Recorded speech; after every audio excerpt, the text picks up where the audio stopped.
শুরু করেছে ঈশ্বরদীর জনগণের নামে। পাবনার ঈশ্বরদীতে প্রিপেইড মিটার বিরোধী আন্দোলনকারী 201 জন বিদ্যুৎ গ্রাহকের বিরুদ্ধে হয়রানির মামলা প্রত্যাহার এবং প্রিপেইড মিটারের সকল কার্যক্রম বন্ধের 3 দিনের আলটিমেটাম দিয়েছে ঈশ্বরদীর নাগরিক সমাজ।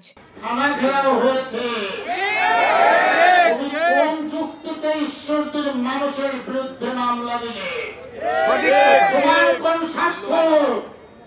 তুমি কেন নজরুলকে এখনো গ্রেফতার করো না? 2রা নভেম্বর রবিবার সকালে ঈশ্বরদী সচেতন নগরবাসীর ব্যানারে আয়োজিত মানববন্ধন ও প্রতিবাদ সমাবেশে এই আলটিমেটাম দেওয়া হয়। সকাল 10টা থেকে দুপুর 12টা পর্যন্ত 2 ঘণ্টা ব্যাপী ঈশ্বরদী বাজারের প্রধান ফটকের সামনে এই প্রতিবাদ সমাবেশ অনুষ্ঠিত হয়। নজরুলকে অনতিবিলম্বে ঈশ্বরদী থেকে ট্রান্সফার করতে হবে এবং নজরুলকে ঈশ্বরদী থানা প্রশাসনের কাছে আহ্বান রাখতে চাই 24 ঘন্টার মধ্যে আইনের আওতায় এনে ওই বৈষম্য বিরোধী ছাত্র আন্দোলনের মামলায় তাকে অ্যারেস্ট করতে হবে।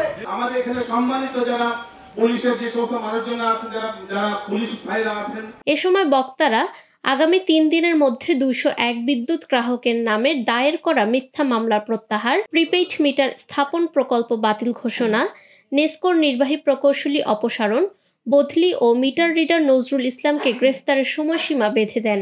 অন্যথায় হরতাল সহ ঈশ্বরদীতে কঠোর আন্দোলন কর্মসূচি পালন করা হবে বলে ঘোষণা দেন তারা।